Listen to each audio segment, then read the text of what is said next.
Hello friends, আমি চামেলি আবারও একটা নতুন ভিডিওর সাথে হাজির হয়ে গেলাম। তো আমি একটা নতুন স্বাদের ভর্তা বানাবো। তো সম্পূর্ণ ভিডিওটা দেখার জন্য অনুরোধ রইল।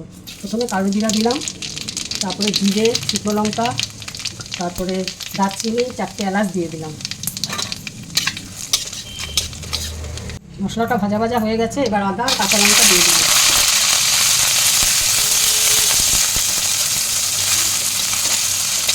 এবারে কাঁচা পটল আমি আগে থেকে কেটে রেখেছিলাম, ওটা দিয়ে দিলাম।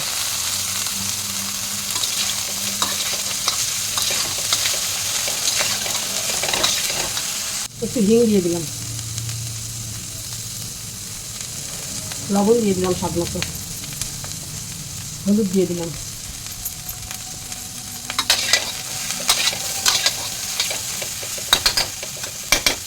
এবারে একটু জল দিয়ে ঢাকা দিয়ে দেবো। আমি যেই প্রসেসে বানাচ্ছি ওইভাবে বানিয়ে খেয়ে দেখবেন, আশা করছি ভালো লাগবে। পটলটা আমার ভাজা ভাজা হয়ে গেছে, এবার এটা নামিয়ে আমি বেটে তারপর দেখাচ্ছি আপনাদের। ভর্তাটা আমি বেটে নিয়েছি, এখন ওপর দিয়ে ঘি দিয়ে দেবো।